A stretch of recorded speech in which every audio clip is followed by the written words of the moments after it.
perkenalkan, nama saya Dwi Wahyuni dari Prodi Administrasi Kesehatan semester 2. Di sini izinkan saya untuk mempresentasikan apa sih itu hak asasi manusia atau yang disingkat dengan HAM.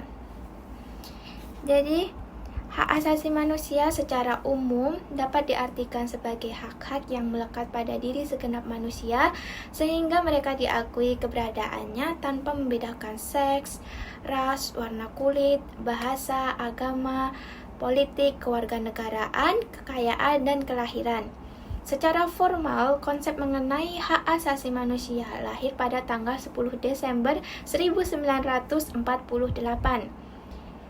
Ketika PBB memproklamasikan Deklarasi Universal HAM yang di dalamnya membuat 30 pasal yang kesemuanya memaparkan tentang hak dan kewajiban umat manusia. Lalu, apa saja sih ciri-ciri hak asasi manusia? Jadi di sini saya sudah merangkum ada 4.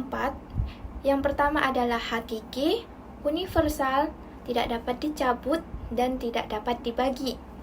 Lalu, menurut Undang-Undang RI Nomor 39 Tahun 1999, HAM adalah seperangkat hak yang melekat pada hakikat dan keberadaan manusia sebagai makhluk Tuhan yang Maha Esa dan merupakan anugerahnya yang wajib dihormati, dijunjung tinggi, dan dilindungi.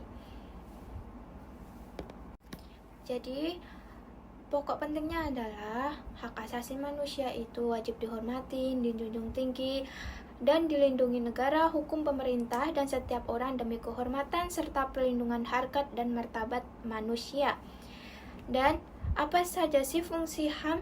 Fungsi HAM ada 3. Yang pertama adalah HAM adalah untuk melindungi orang dari kekerasan dan kesewenang-wenangan.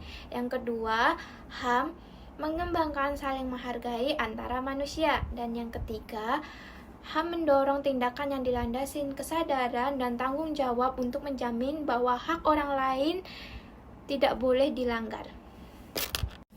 Jadi, hak asasi manusia itu ada contoh kejahatan terhadap kemanusiaannya loh. Apa saja sih? Jadi di sini saya sudah ada contoh 6 kejahatan terhadap kemanusiaan. Yang pertama, pemusnahan. Yang kedua, pembunuhan. Yang ketiga, penyiksaan. Ketiga, pengusiran. Keempat, pemindahan penduduk secara paksa. Dan yang terakhir adalah perbudakan. Hak asasi manusia juga ada subjek pemangku. Jadi, apa sih itu pemangku? Pemangku sendiri terdiri dari pihak-pihak internal dan eksternal, organisasi yang berkepentingan dan berpengaruh terhadap kinerja humas pemerintah. Setiap pemangku kepentingan memiliki kebutuhan yang berbeda sehingga diperlukan pemetaan pemangku kepentingan secara akurat sesuai dengan kebutuhan masing-masing.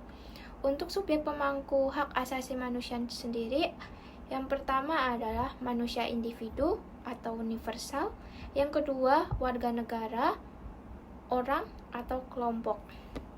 Jadi teman-teman bisa mengerti ya kenapa hak asasi manusia itu sangat penting untuk kehidupan kita sendiri maupun bermasyarakat. Kenapa saya mengambil tema hak asasi manusia? Karena ini sangat-sangat penting. Dan saya juga sudah mengambil kesimpulan serta saran untuk tetap peduli pada hak dan kewajiban asasi manusia orang lain. Mulailah untuk memunculkan kepedulian terhadap sesama agar kepedulian tersebut menjadi landasan orang lain mengerahkan kewajiban hak asasi manusia kepada kita maupun sekitar. Sekian presentasi dari saya. Ada salah kata maupun ucapan yang menyinggung, saya akhiri. Wassalamualaikum warahmatullahi wabarakatuh. Terima kasih. Audio Jungle.